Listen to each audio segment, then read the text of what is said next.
Buenas noches, señoras y señores. Muchas gracias por su presencia.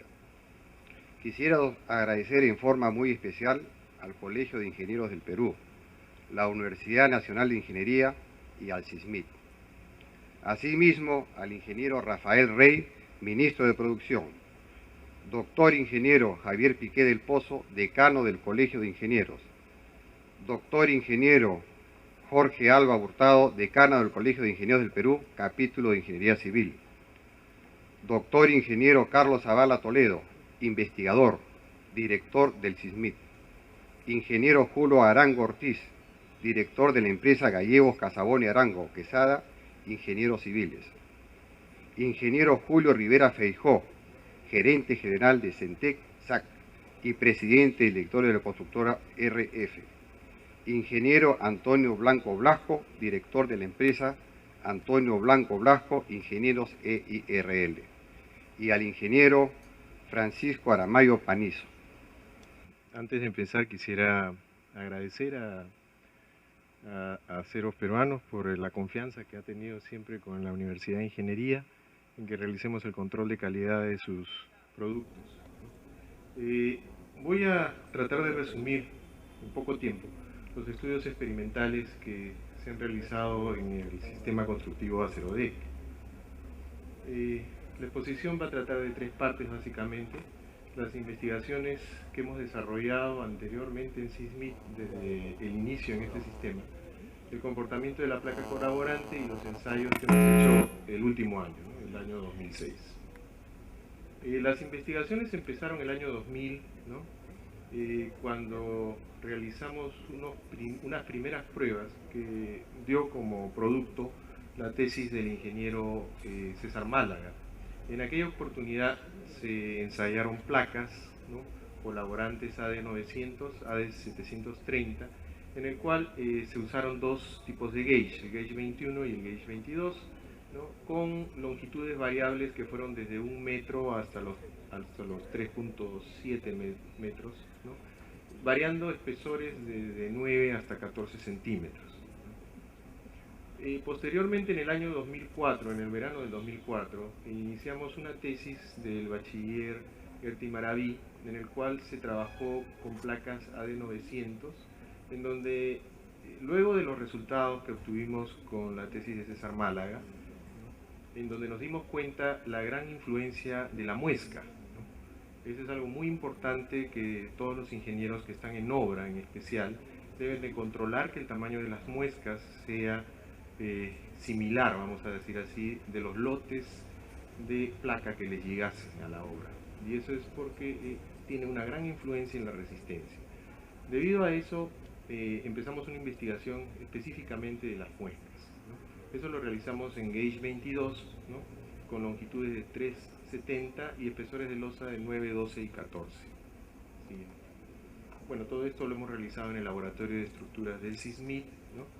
Y ya el año 2006 hemos empezado otro tipo de ensayo, ¿no?, que posteriormente les voy a mencionar. Bueno, con referencia al diseño de un sistema compuesto, más de uno de ustedes ya deben de estar enterados, pero hago un resumen breve, ¿no? Los sistemas compuestos, como lo dice su nombre, están compuestos de dos materiales, el material acero y el material concreto. Por un lado, para nosotros lograr una interacción de ambos y que ambos trabajen juntos, es necesario conectar ambos materiales. Esta conexión se da a través del conector de corte, ¿no?, y a través de la misma placa colaborante, que trabaja en conjunto, formando una sola unidad, ¿no? Para el diseño se considera base tener en cuenta los anchos de las alas que van sobre las viguetas, ¿no?, así como también el tamaño del conector de corte que se tiene. Sobre los conectores de cortes debemos nosotros tener en cuenta que ellos son los que van a llevar la transferencia del corte horizontal que se genera en la placa, ¿no? En general, cuando nosotros como ingenieros hacemos un diseño, nosotros tenemos solicitaciones de carga horizontal, corte y momento. Para hacer el diseño en carga horizontal, corte y momento, ¿no? Nosotros usualmente usamos una equivalencia al tener un sistema compuesto, es decir, pasamos lo que es el concreto a acero o viceversa el acero al concreto, teniendo una sección equivalente. El siguiente. Debido a eso, ¿no? En las zonas de interfase, dependiendo del tipo de solicitación, sea momento positivo o momento negativo, nosotros vamos a poder estimar el cortante horizontal que se generaría, ¿no? En el conector de corte, y con eso poder nosotros diseñar el conector. El siguiente, ¿no? Basado en eso se puede hallar la sección del conector, el número de conectores, ¿no? Y confiar que el conector va a funcionar. Sin embargo, el siguiente. Sin embargo, cuando el conector falle, ¿no? Se presenta lo que es la conexión más crítica, ¿no? Que sería que no tenemos conector, ¿no? Y tenemos una situación en que la adherencia de la placa es quien va a dar la resistencia, ¿no? En este caso, el concreto, ¿no? Va a determinar una condición límite de la interacción, vamos a decir así, placa-concreto, ¿no? Y esta interacción va a estar básicamente dada, ¿no? Por la adherencia entre ambos, ¿no? Existe en el caso de tener placas, digamos, como entrantes o ángulos invertidos, ¿no? Una fórmula que lo vemos ahí como el BU, ¿no? En el cual intervienen dos factores, el factor K y el factor M. Ambos factores deben de ser determinados experimentalmente para poder estimar realmente cuál es el nivel de cortante que se tiene por adherencia. El otro caso, ¿no? Es cuando se tienen placas con ángulos de inclinación regular. En ese caso se realizan ensayos del pull-out, es decir, jalando la plancha contra el concreto, como se ve en la vista, ¿no? Y gracias a esto es posible tener, ¿no? Un control. En el año 2006, ¿no? El año pasado, estuvimos realizando una serie de experimentos, ¿no? Que va a dar como producto la tesis del bachiller Miguel Díaz, en el cual hemos estado experimentando placas AD900, AD730 y AD600 con gauge 20 y 22 para longitudes que van de 4, 3 y espesores que van desde 9 a 20 centímetros, ¿no? Estos son los grupos que hemos ensayado, son aproximadamente 42 vigas que ensayamos. Siguiente. En primer término, antes de realizar los ensayos, se construyeron los especímenes en el laboratorio bajo la supervisión del personal de Acerodeco. Aquí ustedes ven el colocado de las placas y el vaciado y preparación del concreto, ¿no? Se tuvo sumo cuidado, ¿no? Se usó vibradora para poder hacerlo, tal como se usaría en obra. El siguiente, ¿no? Se enrasó y se le dio el acabado, de manera que posteriormente se curó, ¿no? Cada uno de estos especímenes, ¿no? Para tener un acabado, vamos a decir así, más óptimo que el deseado, ¿no? El siguiente. Se realizaron ensayos de flexión de acuerdo a la norma ASTM C78, ¿no? Que es el conocido ensayo de los 3 puntos, ¿no? Bajo este ensayo nosotros investigamos cuál era la capacidad límite de la placa y a la vez buscamos que conocer cuándo se empezaba a desprender la placa, ¿no? El siguiente. Las muescas, como les dije anteriormente, es uno de nuestros objetivos de investigación y nosotros tenemos la certeza de que cuando la muesca no está bien controlada, ¿no? La resistencia de la placa va a disminuir considerablemente, ¿no? El siguiente, ¿no? Y esto un poco que se los digo porque en el año 2002, me parece, aproximadamente, tuvimos una serie de ensayos para unas placas que no eran producidas en Perú, sino fuera del Perú, ¿no? Y que usaban, vamos a decir así, una fórmula americana para estimar los valores máximos de resistencia. Sin embargo, ellos no habían hecho ensayos, es decir, estaban usando los valores K y M de otro producto, ¿no? Y cuando salieron sus resultados, pues no coincidían realmente para nada con los valores teóricos estimados, ¿no? De ahí la importancia de revisar el control de calidad y de ensayos y nos dimos cuenta que gran parte de los resultados que diferían y que eran bastante lejanos se daban porque las muescas no tenían uniformidad entre placa y placa, aún en la misma placa inclusive, ¿no? Bien, se colocaron los especímenes, ¿no? El siguiente, cuidadosamente, ¿no? El siguiente, ¿no? Se colocaron sensores de deformación unitaria para saber cuál era el nivel de esfuerzo que teníamos en las muescas, ¿no? Y también cuáles eran las deformaciones que se generaban en las fibras extremas, tanto en el concreto como en el acero. Siguiente. De esa manera podíamos nosotros estimar, ¿no? Cuál era el momento aplicado, y a la vez podíamos hacer una estimación con los mismos valores de carga que se estaban generando y la deflexión dada, ¿no? El siguiente, ¿no? Se usó un software desarrollado en la universidad en base a un producto LabVIEW. Siguiente. Y como les dije, se usó las recomendaciones ASTM C78 para hacer el ensayo. Siguiente, por favor. Como ustedes pueden ver, la resistencia, ¿no? Y la deflexión que se dio durante los ensayos es bastante considerable, ¿no? De manera que en la situación crítica, como ya les digo, ante la no existencia de conector de corte y confiando solamente en la adherencia de la placa y el concreto, ¿no? Era la situación que se examinó, ¿no? El siguiente, por favor. Bien, este es uno de los ensayos. No sé, Miguel, si puedes poner el video, ¿no? Ustedes van a observar ahí, esto dura casi 2 minutos, ¿no? Este es uno de los ensayos que se realizó con el perfil AD900, ¿no? Para una placa de 2.76 de longitud libre, ¿no? Y con un F'C de 210 kilos por centímetro cuadrado, ¿no? Cuando se realice el ensayo, no sé si se podrá escuchar el audio, ¿no? Ustedes van a darse cuenta que existe una falla progresiva. La falla empieza con el desprendimiento, vamos a decir así, de la placa. Se va desprendiendo, se va sintiendo un sonido, un chirrido, que va a ir anunciando que la adherencia se está yendo perdiendo, se va perdiendo en las muestras. Todos sabemos que las estructuras de acero tienen gran ductilidad, y al tener este tipo de sistema de techo, ¿no? Es mucho más confiable porque nos avisaría, ¿no? Cuando está ocurriendo una falla. Generalmente otro tipo de sistema, ¿no? Puede tener fallas de tipo frágil, que lamentablemente podría causar pérdidas humanas.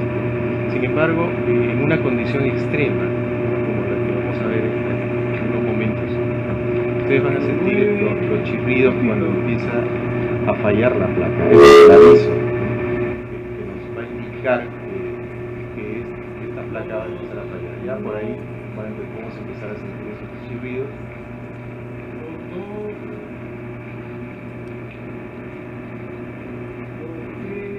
Se siente como si estuviera el popcorn reventando dentro de una olla. Esa es la sensación. Ahí ustedes ya lo sienten.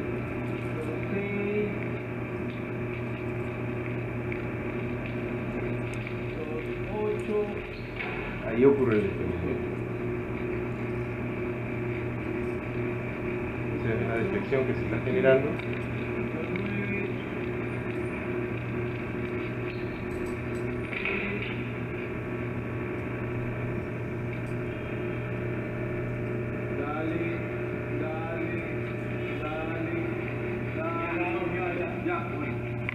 Bueno, ese es lo que fue uno de los ensayos, ¿no? Hicimos 42 de este tipo, ¿no? Y ustedes han podido identificar que cuando falla una placa colaborante, ¿no? Lo que vamos a sentir es un chirrido tipo popcorn, vamos a decir así, como que está reventando el popcorn dentro de una olla. El siguiente.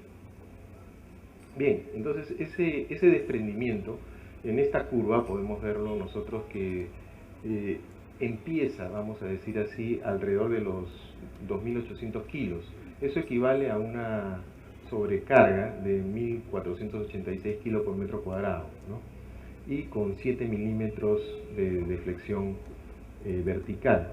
Sin embargo, a partir del momento que se empieza a desprender, por la ductilidad que tiene este elemento compuesto, ¿no?, puede llegar a los 3.400 kilos, ¿no?, y desarrollar 50 milímetros de deformación, ¿no?, es decir, casi como 8 veces, ¿no?, en ductilidad, ¿no?, que sí. La siguiente prueba que hicimos fue el ensayo de fuego, ¿no? El ensayo de fuego lo hicimos, en el Perú no tenemos una cámara de fuego, así que nos hicimos algo ingenioso, digamos así, criollo, vamos a decir así. Hicimos una cámara de fuego debajo de la tierra, ya que ahí en el CISMIC tenemos bastante campo. Así que hicimos una fosa para recrear lo que sería una cámara de fuego. Utilizamos un lanzallamas, ¿no?, a la vez que una termocupla, ¿no?, para poder medir las temperaturas, ¿no?, y cargamos la placa como con la sobrecarga de servicio, ¿no?, tal como si estuviera trabajando. Ahí ustedes pueden ver las características de la fosa, ¿no?, subterránea. Dentro de la fosa colocamos los lanzallamas, ¿no?, y a partir de ahí creamos el incendio localizado donde la fosa estaba tapada por la placa, condición que se daría en el caso de tener una placa colaborante dentro de un edificio que se esté incendiando. El siguiente. Ahí se está colocando la placa dentro, tapando la fosa, ¿no?, el siguiente, ¿no? Ahí se ha colocado las unidades de carga, que en este caso eran bolsas de cemento de 42 kilos, ¿no?, el siguiente, ¿no? Las termocuplas que se colocaron y termómetros externos, ¿no?, el siguiente. Medimos la deflexión con una estación total, ¿no?, ya que no podemos poner sensores porque se hubieran quemado, ¿no?, el siguiente, ¿no? Se fue quemando el espécimen, el siguiente, ¿no? Ustedes ven ahí ya en pleno incendio, vamos a decir así. No sé si a la mano derecha ustedes ven al pequeño hombrecito que estaba operando el lanzallamas desde la parte baja, ¿no?, creando la cámara de fuego debajo del espécimen. El siguiente. Acá pueden ver ustedes cuando estábamos ensayando. Ahí se está aplicando debajo del espécimen el fuego, ¿no? El fuego fue controlado de acuerdo a la norma ASTM, ¿no?, y poco a poco se va degradando el espécimen de manera que soportó aproximadamente 33 minutos, ¿no?, cuando empieza el desprendimiento, ¿no?, y el tiempo de exposición total fue de 41 minutos, ¿no? Se alcanzó a aproximadamente 344 grados centígrados, ¿no?, sobre la placa, ¿no?, ¿okay?, con un desplazamiento del orden de 12 centímetros aproximadamente, el que sigue, ¿no? En conclusión, ¿no?, digamos, en el año 2006, ¿no?, realizamos 42 ensayos en vigas, ¿no?, con longitudes de 4 y 3 metros, ¿no? Los espesores fueron de 9, 11, 14 y 20, con gauge 20 y 22, en placas AD900 y AD730 y AD600. Todos los ensayos se realizaron de acuerdo a la norma ASTM-C 78, ¿no?, y pudimos conocer cuándo se daba el desprendimiento y cuál era la capacidad máxima en cada una de estas placas, ¿no? Gracias a estos ensayos es posible determinar parámetros, ¿no?, para carga límite, por adherencia, ¿no?, y a la vez considerar la condición más crítica, es que no existe el conector de corte, ¿no? De esta manera, al tener estos factores, se le asegura al diseñador en su diagnóstico, ¿no?, tener un comportamiento efectivo dentro de la placa, ¿no? Es decir, el valor que va a diagnosticar el diseñador va a ser un valor certero, ¿no? Y bajo las recomendaciones ASTM 119, ¿no?, pudimos determinar cuál es el tiempo límite del sistema, ¿no? El tiempo límite fue de 33 minutos desde que se inició el fuego, ¿no? Esto garantiza, ¿no?, una prudente evacuación en un edificio que tuviese este sistema estructural. Finalmente quisiera hacer un comentario. Cuando se realizan ensayos, ¿no?, de diferentes sistemas, ¿no?, nosotros hemos tenido la suerte de realizar muchos ensayos en sistemas convencionales, no convencionales, etc. Lo que debemos de respetar son las normas. Las normas, en el caso de este producto, digamos, han sido respetadas, ¿no? Y todos los ensayos han sido realizados de acuerdo a esas normas. Si un producto no tiene la garantía de haber sido ensayado o tener una normatividad que respetar, ¿no? El ingeniero, diseñador, no tiene la certeza de que lo que está diagnosticando como en el comportamiento va a ser lo que se va a dar en el campo, ¿no? Me parece que las empresas en el Perú deberían de apostar más por seguir investigando, porque a la postre va a beneficiarlos a ellos mismos, ¿no? El poder conocer mejor sus parámetros, poder conocer mejor sus capacidades y poder vender un producto que de alguna manera garantice el valor que el ingeniero está diagnosticando, me parece que es lo correcto y lo felicito a Rolling porque su empresa está tratando de hacer las cosas bien en el Perú, tal como estuviéramos en el primer mundo, ¿no? Esperemos que los diseñadores, ¿no? Y otras empresas tengan la misma mística, ¿no? Para que no nos estén vendiendo algún producto que no tiene la garantía del caso, ¿no? Yo les menciono, en el 2002, como les mencioné anteriormente, tuvimos la oportunidad de hacer ensayos en productos de otro país, ¿no? No menciono el país, pero realmente lo que les estaban vendiendo en ese país a sus diseñadores dejaba muchísimo que desear, ¿no? Yo creo que los parámetros que hemos sacado nosotros en los ensayos y a través de las tesis de los diferentes alumnos en la universidad han producido, digamos, una serie de diagnósticos que son bastante cercanos a lo que sacamos en los ensayos, ¿no? Quiero antes que nada agradecer a los ingeniero Olympus por habernos invitado. Me siento muy complacido de participar en este evento que creo debiera marcar una pauta que debieran seguir los diferentes industriales que nos proveen de materiales de manera de potenciar el crecimiento del país. Vamos a conversar esta noche de la losa con plancha colaborante como solución estructural. Cuando uno hace un proyecto, iniciando con un anteproyecto de estructuras, tiene que recopilar una serie de informaciones y tomar una serie de decisiones que involucran no solo al profesional estructural, sino también al arquitecto y muchas veces al propietario. Es un listado que les presento ahí que más o menos describe esta situación. Hay que conocer condiciones de sitio, función de la edificación, disponibilidad de materiales de construcción, aquí es donde tenemos que tener mucho cuidado, configuración estructural, elección del sistema estructural, diafragma, el sistema de entrepisos, que es de lo que vamos a conversar ahora, condiciones de cimentación, modelo, después el análisis, verificación de rigideces, dimensionamiento de elementos y planos del anteproyecto, y luego ya del proyecto. Esta noche vamos a conversar evidentemente de lo que es entrepiso. ¿Qué cosa buscamos cuando elegimos un entrepiso? Buscamos que funcione fundamentalmente como diafragma rígido. Es el elemento transmisor de las fuerzas horizontales hacia los pórticos de concreto armado, las placas del mismo material, la estructura de acero, en fin, el esqueleto sismo resistente.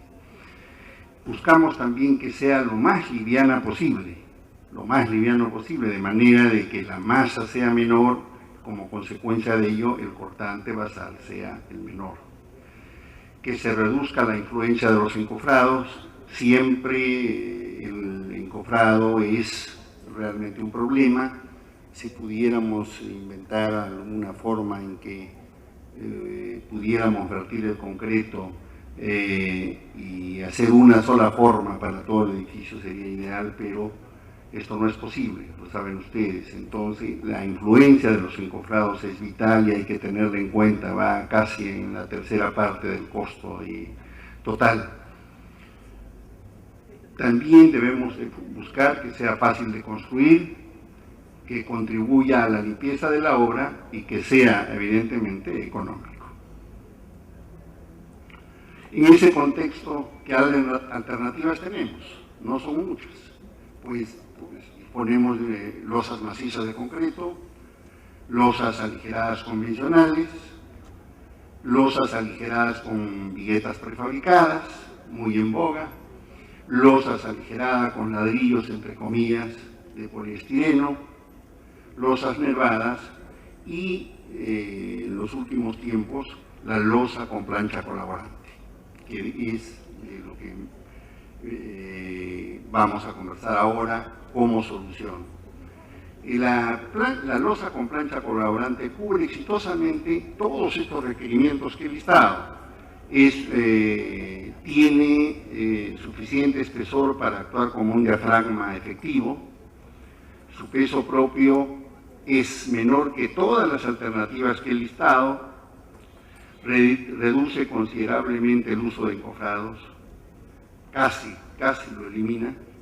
Fácil de manejar y construir. Contribuye al orden y limpieza de una obra y tiene un menor costo final. Aquí es importante hacer que el costo final es el que hay que comparar, porque puede hacer que como costo inicial de repente sea mayor, pero lo que interesa no es ese costo inicial, sino el costo final, que es la sumatoria de todas esas ventajas. El tiempo es dinero, el menor cortante basal va a significar menos armadura y menos concreto en el esqueleto sismo resistente. ¿Cómo funciona la losa colaborante? La plancha colaborante aporta el refuerzo de acero para resolver los momentos positivos de la losa. Los momentos negativos se cubren con una malla que se coloca en el espesor de la losa de concreto, y muchas veces la plancha funciona simplemente apoyada, siendo la armadura de esta losa superior la de anticrack, ¿no? Sirve de encofrado para llenado del concreto en la losa, donde se colocará una malla de acero. Fue una obra que fue un reto porque tenía que hacerse en un tiempo récord, entonces el diseño tenía que contribuir a ello. Es un edificio de 4 niveles, en los que se usan los 4 entrepisos, porque el último también es estacionamiento, o será estacionamiento cuando lo construyan. Se ha construido solamente 2 pisos. La estructuración del edificio fue dual: pórticos, columnas y vigas de acero, formados por columnas y vigas de acero, combinados con muros de concreto armado en los 2 sentidos, como esqueleto estructural. Los entrepisos y techo, losas con plancha colaborante de un espesor de 11 centímetros, apoyados sobre vigas también de acero intermedias. Este es básicamente el esqueleto estructural. Ven ustedes, las columnas fueron de acero, circulares, de 35 centímetros de diámetro, si mal no recuerdo de 8 milímetros de espesor, vigas de acero en ambos sentidos, vigas H, y muros de corte que están indicados en la planta, adicionales a las que forman las cajas de escaleras. Aquí ven ustedes, fue un sistema de pórticos de acero, placas de concreto y el entrepiso formado por vigas intermedias también de acero y losa plancha colaborante que se ubicaba en cada porción de pórtico en uno o en otro sentido para distribuir la carga en todas las vigas. El sistema funcionó muy bien. En el plazo de 90 días se construyeron, la planta tiene, si no me equivoco, alrededor de 4.000 metros cuadrados, más o menos, y fue una solución que los alumnos, cuando terminaron su ciclo en diciembre, no tenían dónde cuadrar su auto y cuando iniciaron su ciclo después de las vacaciones de verano, ya tenían dónde cuadrar. Ahí tenemos algunas fotos, se ve una estructura bien presentada, presentable, y estamos contentos de la solución. Otro proyecto reciente es el edificio del NOR. Este edificio tiene su historia porque es un edificio ya existente en el que tuvimos que hacer un análisis de la capacidad que tenía la estructura existente, hubo que utilizar un poco las columnas. Es una estructura que está estructurada, valga la redundancia, en base a pórticos de concreto armado, columnas de 70 por 70 y vigas de 40 por 80. Los entrepisos en los dos niveles existentes, en una losa aligerada convencional de 25 centímetros y vigas intermedias de concreto, ya que el espaciamiento entre pórticos era alrededor de 7,50, unas vigas intermedias de 35 por 75. Eso en los dos pisos construidos, en 2 pisos y medio en realidad.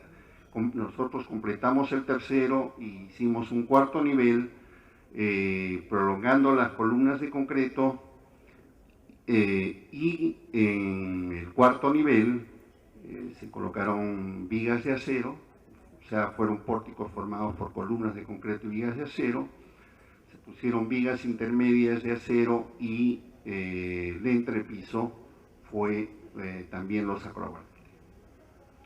Aquí tienen ustedes el esquema, la parte que está sombreada, es el techo del tercer piso, la parte que está sombreada es estructura convencional con aligerado de 25 existente, y se completó este piso y luego se construyó el cuarto piso completo. También se colocaron las vigas intermedias de acero en ambos sentidos, de manera, como les digo, de cargar todas las vigas. Lo que está a la derecha es un sistema de pórticos de acero y cobertura de planchas acrílicas, que no tiene nada que hacer, ¿no?, con la losa colgante, pero que forma parte del proyecto. Aquí tenemos unas fotos en plena construcción, aquí tenemos otras en momento de llenado. Realmente pues es un sistema fácil, muy limpio de construir, ¿no? Por último, quería reseñarles, nosotros el año 98 diseñamos un silo para Yura S.A.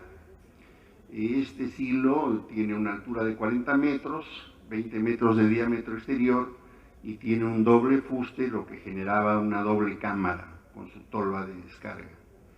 En ese entonces el techo lo estructuramos en base a vigas de acero que se iban levantando con el encofrado deslizante y en la parte superior hicimos una losa maciza.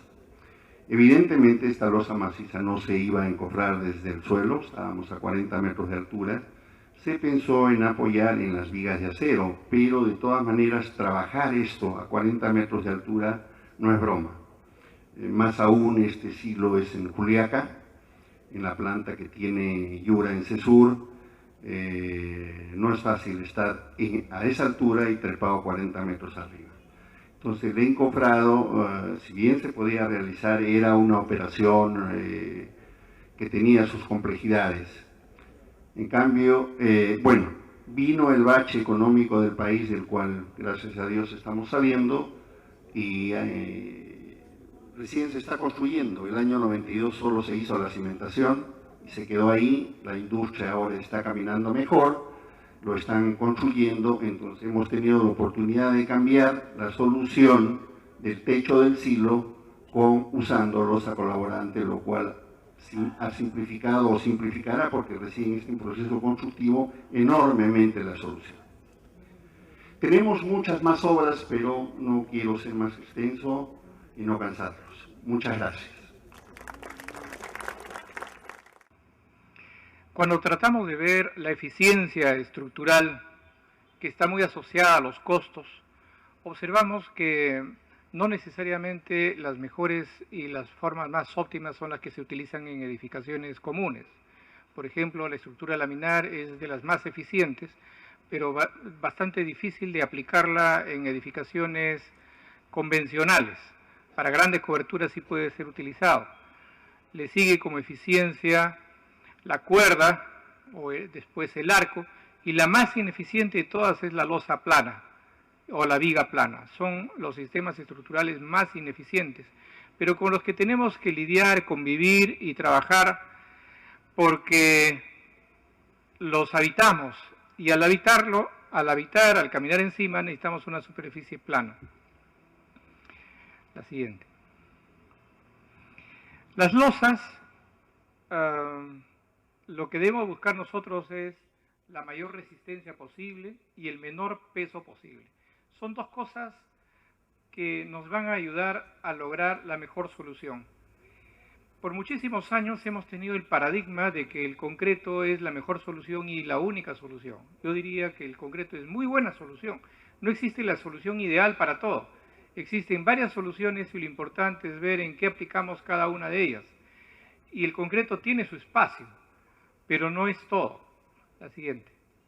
Y tenemos que buscar cómo evitamos el peso. También hace una buena cantidad de años, más de medio siglo, se comenzó a utilizar en nuestro medio las losas aligeradas. Eso se ha convertido ahora en otro paradigma. Acostumbramos a hablar de losas aligeradas de 20 centímetros, 25 centímetros, pero no tenemos la libertad de poder escoger las mejores soluciones. Hay que tener mucho cuidado en el campo de la ingeniería cuando nos forjamos paradigmas y después seguimos esas ideas como que esas son las mejores soluciones. Cuando uno va a otro país, si veamos acá muy cerca, tal vez el sitio más cerca, estamos en La Paz, en Bolivia, encontramos que la mayor parte de losas no son con losas aligeradas convencionales, sino utilizan bloques de tecnopor tanto para hacer losas nervadas en un sentido como en dos sentidos, cosa que acá no lo utilizamos mucho. Se usa pero no se utiliza mucho. Entonces, en el Perú, una de las cosas que hay que ver es cómo nos desarraigamos un poco de aquellos conceptos que los tenemos como tradicionales y queremos usarlos siempre. Ustedes deben haber tenido la tentación cuando cogen un proyecto, y sobre todo cuando es chico y los honorarios no dan como para estar muchos días sentados frente a ese trabajo, que uno lo quiere sacar lo más rápido posible. Entonces recurre a lo que más domina, a lo que más fácil es. Si tiene por ahí algunas tablas que facilitan su diseño con aligerado, posiblemente sus proyectos van a ser todos aligerados. Pero esa no es una forma de hacer ingeniería, esa es una forma casi de actuar como un técnico o casi como actuar como un dibujante. El ingeniero debe tratar de buscar siempre las mejores soluciones y no siempre la mejor solución para algo es la misma para otra. La siguiente. Aparecen entonces la posibilidad de utilizar otros tipos de losas que en el Perú es uno de los países de Sudamérica en los que hemos entrado más tardíamente. Las placas colaborantes creo que ha sido el país en que más tardíamente se ha entrado en Sudamérica, acá en el Perú. Y estas placas colaborantes las utilizamos principalmente ahora bajo un sistema, que es utilizarlo bajo viguetas o sobre viguetas metálicas. Pero también no es la única forma. Se puede colocar sobre elementos de concreto y también sobre viguetas de madera. Existe tecnología, existen investigaciones que nos permiten trabajar estas combinaciones. La siguiente. Tenemos también que buscar una solución integral.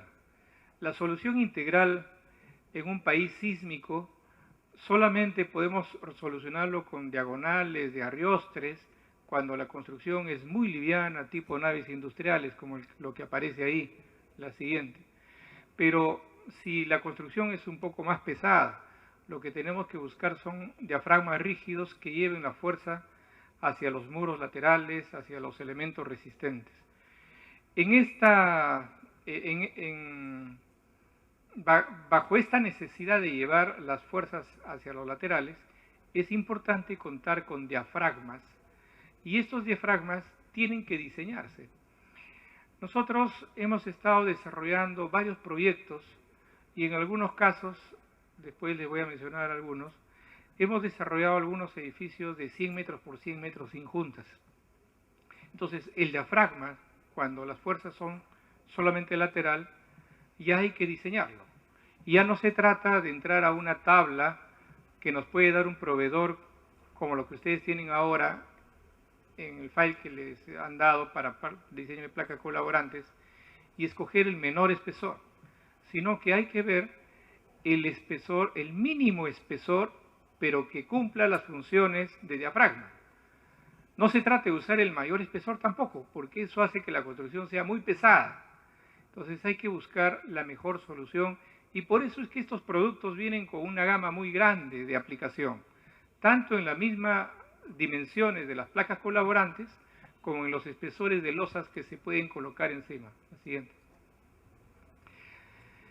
Las cargas de gravedad para las que hay que diseñar en las estructuras tradicionales, el 20% solamente es la sobrecarga. Nosotros queremos soportar una sobrecarga, nada más, pero en la construcción tradicional tenemos que poner una estructura que pesa 80%, es decir, más requerimos soportar el peso propio que la propia sobrecarga.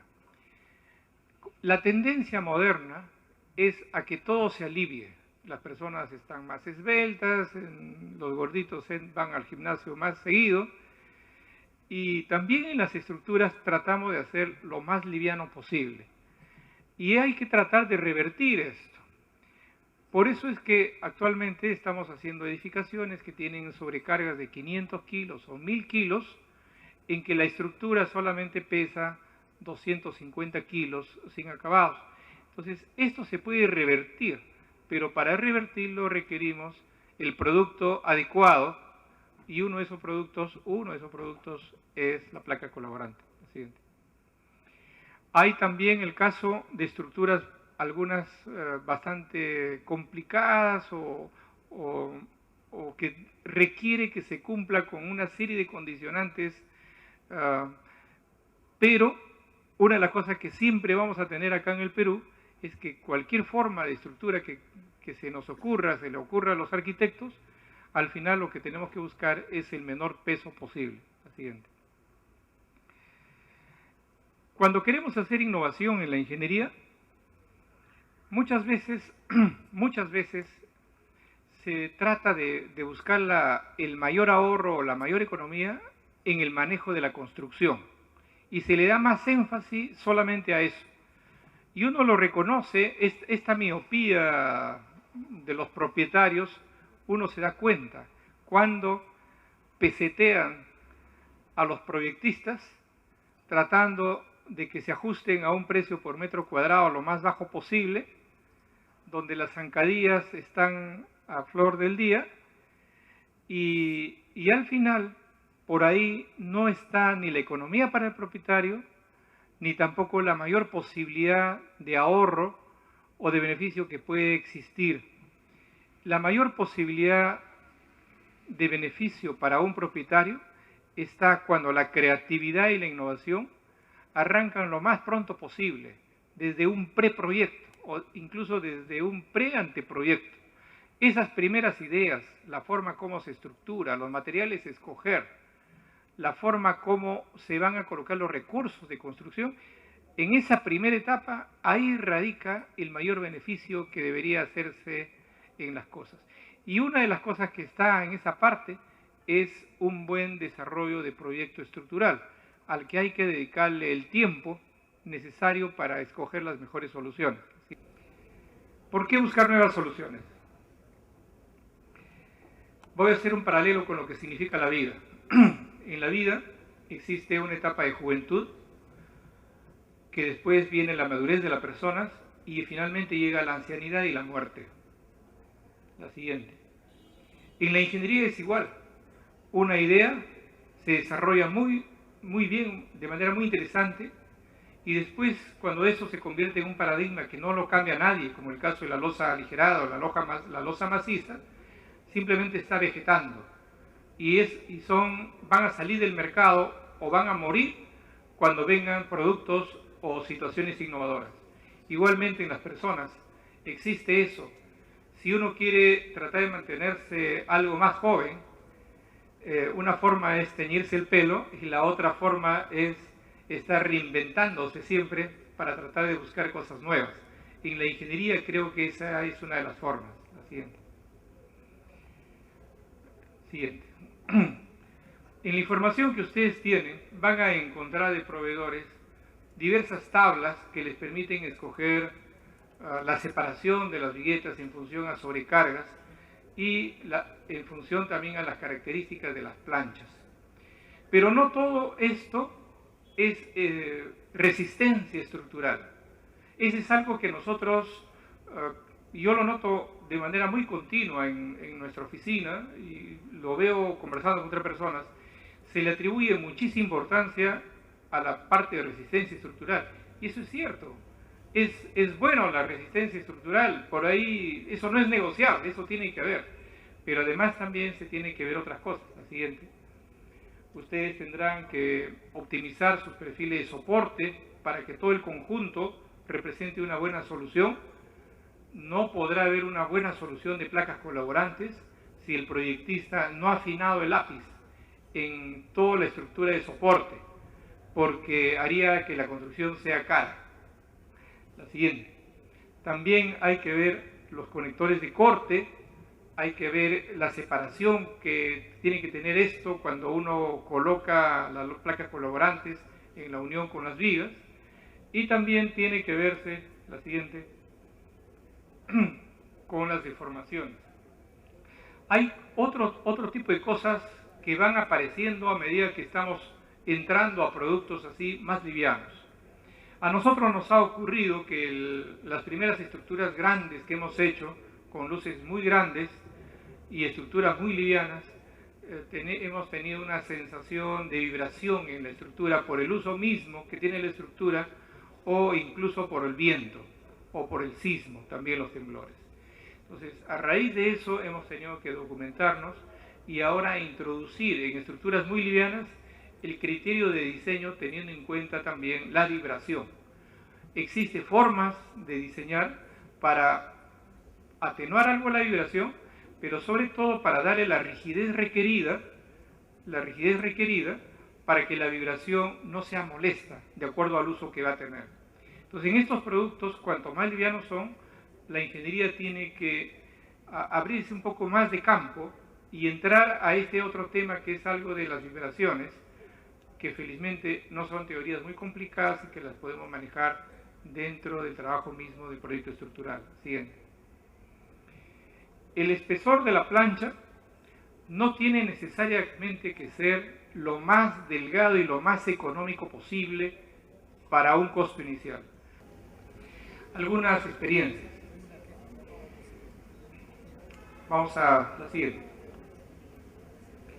Quisiera mostrar algo diferente a lo tradicional. Esto es en el caso de unos supermercados, 2 supermercados que hemos hecho así. Las luces tradicionales de los supermercados hace unos años era 8 metros, después hemos subido 10 metros, 12 metros, 14 metros, 16 metros, pero los propietarios lo que quieren es que aumente la separación de columnas, pero que el costo total no suba. Y bueno, no se pueden hacer milagros, pero hay que tratar de ver qué se podría hacer. Entonces, en una de esas vimos una solución en que la columna hasta la mitad de su altura era un solo elemento para que la lectura visual que tenga la persona perciba que las columnas están muy espaciadas, por ejemplo, cada 12 o 16 metros, pero que a partir de ahí la columna se abre como una araña o como un trípode de 4 patas invertido, con el objeto que las vigas en la parte superior no tengan esa separación tan grande y las vigas puedan tener menor luz. Ustedes saben que la resistencia está en función de la luz al cuadrado. Si uno duplica la luz, el costo se va a disparar tremendamente. Entonces, esta fue una forma como logramos hacer algunas reducciones, aunque el trabajo fue bastante complicado, porque aparecieron cosas que en proyectos tradicionales no suelen ser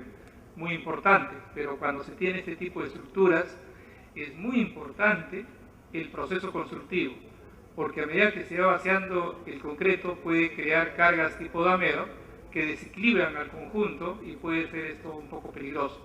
Entonces el diseño se complica, pero el producto final es interesante. Fue un ensayo que se hizo. Siguiente.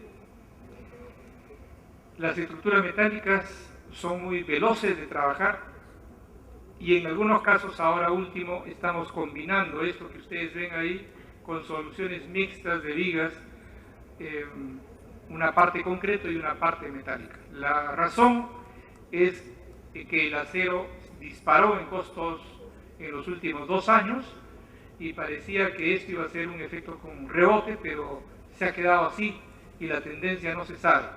Entonces, las soluciones tendrán que ir acomodándose a cómo también los insumos van costando para la construcción de estas edificaciones. La siguiente. En todas estas, las placas colaborantes, uno las puede encontrar en diferentes espesores, alturas de 1,5 pulgadas, 2 pulgadas, 6 centímetros como ahora o 3 pulgadas. Hay que ver en todas estas el efecto resistencia, el efecto vibración y el efecto deformación. La siguiente. Este es un caso en que hemos usado edificios de 100 metros por 100 metros sin juntas, desarrollando una investigación que logramos hacer con la colaboración de Unicom, de un concreto expansivo en las 2 primeras semanas de vida del concreto, pero que para que se activen los aditivos es indispensable que el concreto esté sumergido. Por eso es que el curado con arroceras y sumergido es vital. Hemos hecho 6 obras, 8 obras de este tipo, como 80.000 metros cuadrados en total de metros cuadrados, pero la primera obra se fisuró mucho la losa superior, porque el constructor no llegó a entender bien esta importancia, hizo el curado convencional, el aditivo no se activó, y al final ustedes imagínense un edificio de 100 metros por 100 metros, las fisuras aparecieron en bastante cantidad. La siguiente.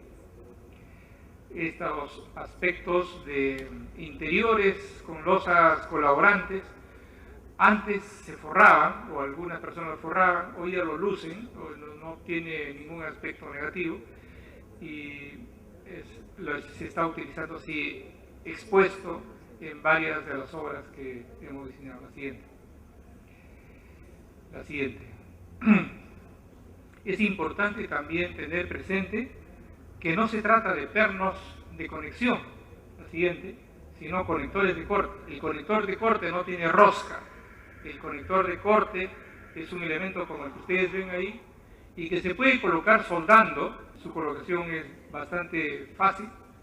Se puede comenzar a colocar internamente desde los costados, de cualquier forma. El vaciado de concreto después también no es complicado. Siguiente. La siguiente. Se puede ir interrumpiendo y haciendo las juntas de acuerdo a lo que se especifica en el proyecto. La siguiente. Y tener muy presente que estas soluciones están muy ligadas al proceso constructivo también. El concreto, como es muy delgado, si no es eficientemente curado, lo que va a ocurrir es una pérdida de humedad rápida y eso va a traer una cantidad de agrietamiento bastante elevada. Entonces, el curado debe ser visto con mucha atención y mucho cuidado. Otra de las cosas que hay que tratar de evitar acá también es el que no se prevea el tema de cómo ha de ser, dónde han de ubicarse las juntas y cómo deben ser las juntas. Locales como estos, prácticamente todos, o la mayor parte, están utilizando en este momento placas colaborantes. La siguiente. Creo que una de las cosas para productos de esta forma es tener mentalidad abierta a nuevas soluciones. La siguiente. Buscar productos certificados es muy importante. Una placa colaborante que no cumpla con los requerimientos, los requisitos de las hendiduras, de la parte muescas que se le han hecho por ahí, puede ser un simple encofrado y dejar de trabajar como sección compuesta. Siguiente. Hay que tratar de favorecer la industria nacional ante igualdad de equidad en los precios, que al finalmente de eso se trata. Debemos procurar en lo posible fomentar que la industria nacional pueda desarrollarse y de la forma como ustedes han visto que se está desarrollando ahora último. Siguiente. Ser muy profesionales, aplicar conocimientos de avanzada es bueno, pero con responsabilidad y actuar con ética profesional. Siguiente. Muchas gracias.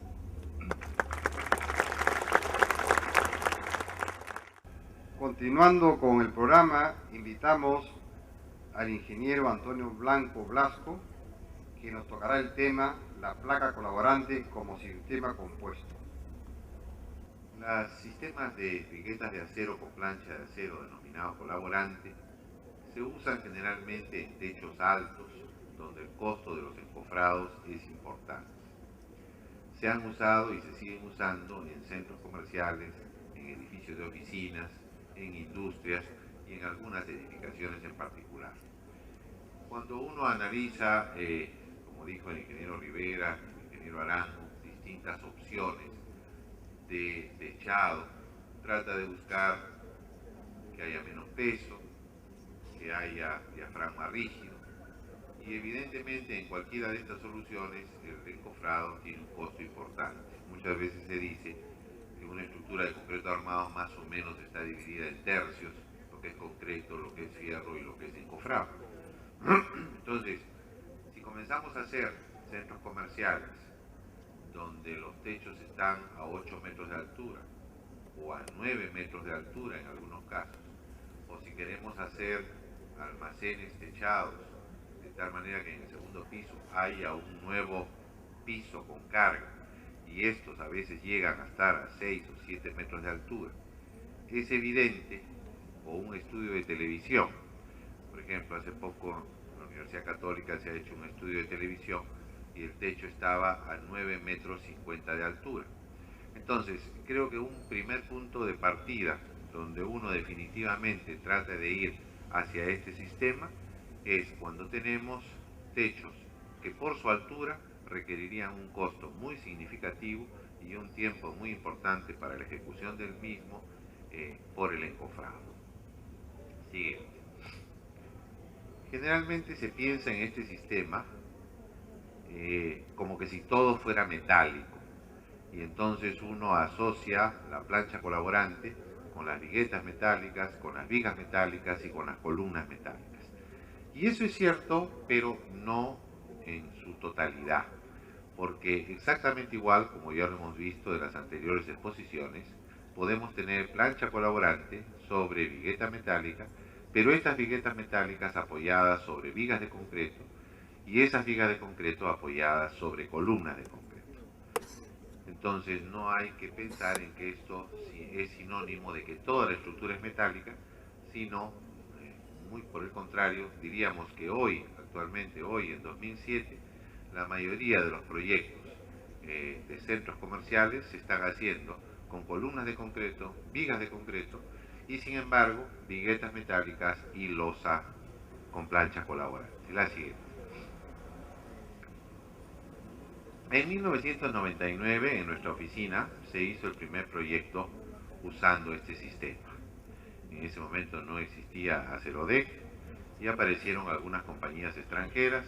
Recuerdo el caso de una compañía colombiana que creo que fue una de las primeras que llegó al Perú con este sistema. Y en ese momento se iba a hacer un edificio bastante grande en lo que era el terreno del Colegio Maristas en San Isidro, al costado del centro empresarial o en caminos, ¿cómo se llama?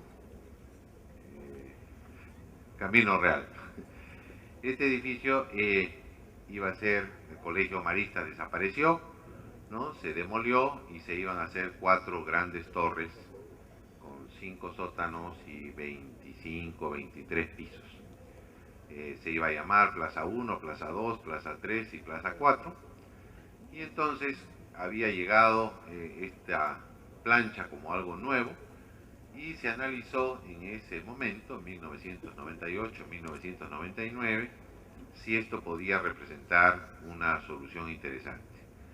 Las luces de este edificio eran grandes, del orden de 9x9, 10x9, y entonces en esos casos uno piensa en que el aligerado ya no es una solución. Probablemente se piensa en poner una viga intermedia para tratar de acortar ese paño de 9x9 y convertirlo en 2 paños de 450x9 vía la colocación de una viga adicional que a su vez descansa en las vigas principales. Y así se fueron analizando diversas opciones y se encontró que este sistema de losa con viguetas metálicas y plancha colaborante podía representar un ahorro de peso significativo. Si además se ahorraba el encofrado y si esto se repetía en 23 o 24 pisos que iba a tener el edificio, resultó un sistema en ese momento muy interesante. La siguiente.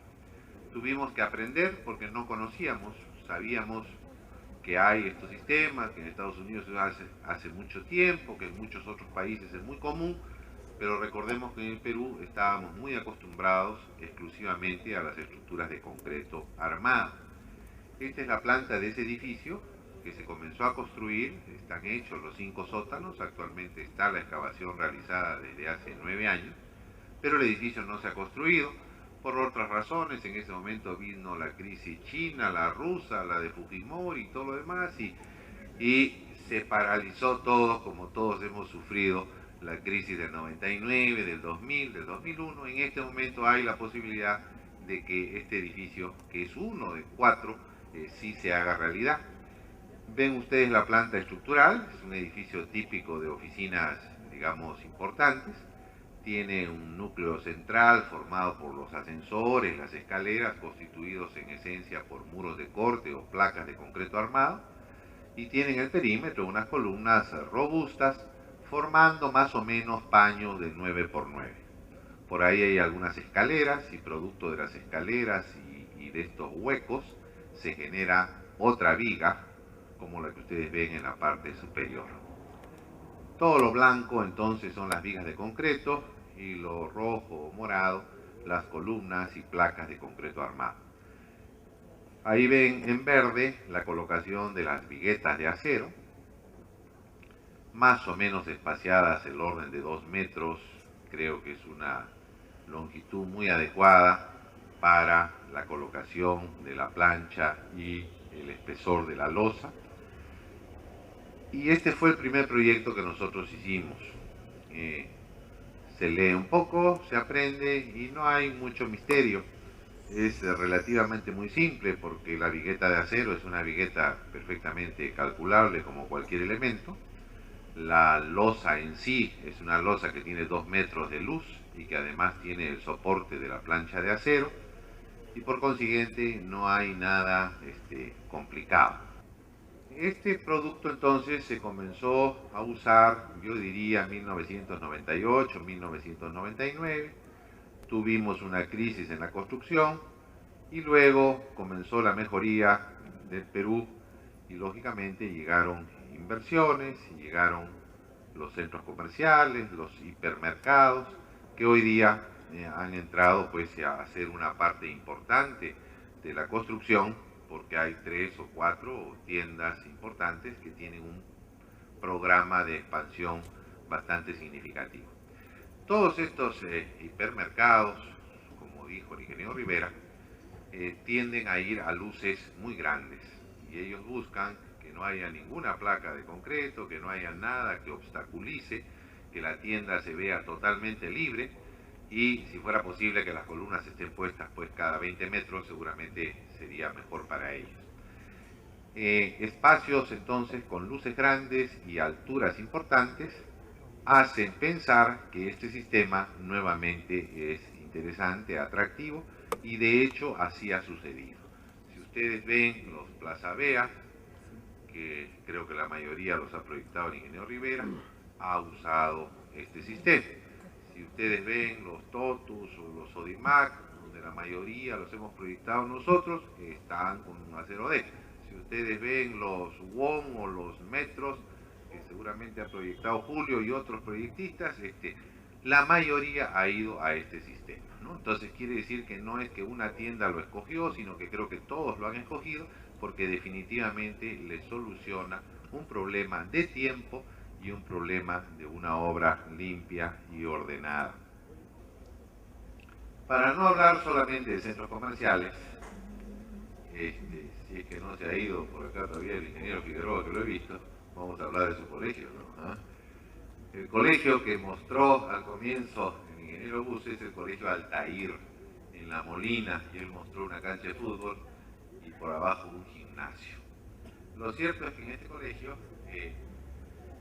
se necesitaba hacer un coliseo subterráneo, digamos a 8 metros de profundidad, hacer una cancha de básquet, de fulbito, que a su vez sea de vóley, por aquí por acá, todo maravilloso y por supuesto sin columnas, ¿no? Para que puedan jugar vóley, puedan jugar básquet, puedan jugar fulbito, y que además haya 8 metros de altura para que tiren la bola, pues si no choque con la viga, ¿no es cierto? Para que pueda ser un coliseo que cumpla con ciertos campeonatos oficiales. Entonces decidió que no hay otro camino que poner vigas postensadas, no me acuerdo si de 35 o 38 metros, que de todas maneras teníamos que encofrarlas. Eso ya era una decisión y pensamos que lo mejor era que entre viga postensada y viga postensada se colocaran las viguetas metálicas y la plancha de acero colaborante para que no haya el problema del encofrado. La siguiente. Esta es una planta de lo que no se ve, porque todo esto está enterrado. Lo único que ustedes ven por arriba es una cancha de fulbito y una escalera. Se baja más o menos el equivalente a 3 pisos y en la parte subterránea se ubica este coliseo sin ninguna columna intermedia y con unas vigas postensadas, repito, deben ser de 38, no me acuerdo si llegamos a 40 metros. Y ustedes ven claramente las vigas en color blanco, que son las vigas de concreto, y en color verde las viguetas metálicas espaciadas cada 2 metros para tener la plancha colaborante. Esto ha quedado muy bien, encima se juega el fulbito con cancha sintética y el colegio pues tiene un gran espacio y ayudó mucho la decisión de la plancha colaborante por el tema de los encofrados tan altos. Siguiente. La unión entre viga de concreto y plancha se puede hacer de muchas maneras. En este caso, a la hora que se hacía la viga, se ponían las planchas con unos pernos y luego venía la viga metálica. La siguiente. Hay una foto de la viga postensada, en el momento que se está colocando el fierro, los cables, y ustedes ya observan en la parte superior, en color medio verde, las planchas de acero con unos pernos pasantes, que son los que van a recibir posteriormente la vigueta metálica. La siguiente. Acá hay una foto donde ya la viga postensada está vaciada. Ven ustedes los fierros superiores que han quedado sin vaciar. Estamos haciendo una junta en la parte superior. Por supuesto hay que tomarla en cuenta en el diseño. Y ya se ven las planchas ubicadas cada 2 metros para recibir a las viguetas. La siguiente. Finalmente mostramos un proyecto de EIS Chorrillos, que es el que se ha inaugurado hace 1 mes o 2 meses, se llama Plaza Sur, creo, ¿no? Donde antes era el centro de los militares, y ahora hay un metro, hay un centro comercial, y hay el último EIS. En este caso, como dijo también el ingeniero Rivera, ya el acero ha subido tanto en proporción que ya no usamos columnas de acero y viga de acero, sino que ahora estamos haciendo un mixto. En este caso, la siguiente, teníamos luces de 13 metros, más o menos, alturas de 8 metros, piso a piso, para que en el futuro venga otro centro comercial arriba. Con el metro va a ampliarse y entrar arriba de esta tienda. Entonces aquí, la siguiente, tenemos columnas de concreto, vigas de concreto en una sola dirección. No hay vigas de concreto en la dirección Y, solamente hay vigas de concreto en la dirección X. Todas las viguetas de acero colocadas en una dirección, y todo eso, por supuesto, a costa de tener un perímetro importante donde está toda la rigidez para el sismo. Se consideró que se iba a vaciar la viga de concreto en forma independiente, se avanzaba pues un eje, se pasaba a trabajar el otro eje, la viga se desencofraba, se seguían trabajando las otras, se comenzaban a colocar las viguetas de acero, se colocaba la plancha y se vaciaba la losa. Entonces esta viga también ha sido considerada en dos fases. Si el peralte era 1,10 m, si mal no recuerdo, teníamos los 15 centímetros superiores que se han vaciado después. La siguiente, ahí tienen un detalle de unión de la viga de concreto con la vigueta, la siguiente. Y bueno, esto es fotos ya de afuera, todo eso es planchas tipo Superboard o Drywall, como quieran llamarlo, siguiente. Y por adentro ya ven ustedes las vigas. Siguiente. Están las vigas de concreto, están las viguetas. Estas viguetas metálicas tienen 13 metros de largo, ¿no? En el otro eran 16 metros de largo. Entonces, no crean que son viguitas, ¿no? Son respetables vigas para poder tener luego encima un centro comercial con 500 o 600 kilos por metro cuadrado. Siguiente.